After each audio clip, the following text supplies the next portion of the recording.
Next is the good of the cause for the, seriously? Yep. Is today a statutory day for this? No, it's take literally 5 minutes, if that. Ms. Juliana, I'd really like to hear a fiscal 2019 budget overview, if you've prepared one. Very brief. So, it's that time of year, and I know everyone's thrilled and excited to be talking about budget. I promise to be keeping this simple. So, we've begun preparing the budget. We've been working on this for several months already.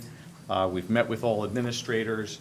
We're now down to crunching the numbers to come up with where we stand in terms of revenue versus our anticipated expenses for next year. Impacts on the revenue side are going to be the usual, state aid. We're not going to know what state aid is for quite some time now, and I'll go over some timelines with regard to that because it does impact our overall calendar. I want to remind the board and the public we are constrained by a 2% cap. So that's also one of the impacts that we have to take into consideration.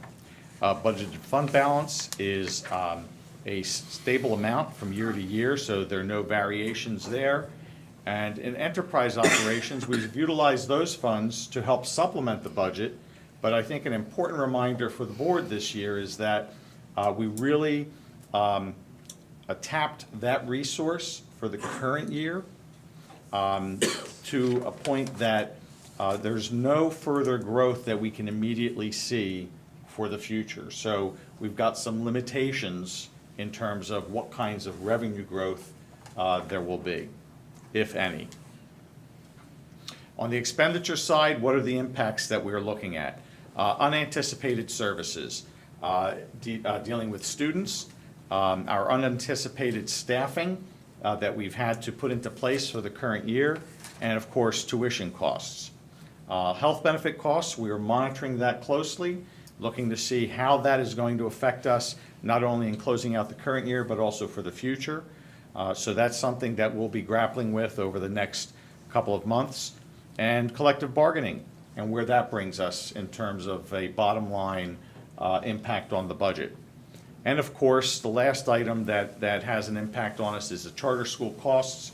We don't know what that is until the state tells us, and as long as the state continues to approve growth in the number of enrollees that can come from East Brunswick to the charter school, that will continue to place an additional burden on our budget. So where do we go from here? We do have budget presentations scheduled for the upcoming meetings, February 15th, March 1st, and March 15th. Now, based on the original budget schedule, the governor's budget address, per law, would have been February 27th. There's currently a bill that's been presented, S-1248, which moves the budget address to March 13th. There is a 99.99% chance that that will pass. That is a courtesy that is given to every governor in their first budget presentation. So, with the budget address being moved to March 13th, that moves our state aid out by 2 weeks to March 15th. That has an impact down the road as well, because as we look to what our tentative budget adoption would have been under the original schedule, March 15th, we now don't know what that will be. There's no information that will come from the DOE until the bill has been passed and signed by the governor. So these other dates, they may move, they may not, but the things that are important are the fact that we know when we'll be having our budget presentations, and when we'll be getting state aid, March 15th. So until March 15th, we won't be able to really come up with the information that we need to have a balanced budget. And that is ultimately what we need, is a balanced budget for the board to approve tentatively and then go on from there for further discussion.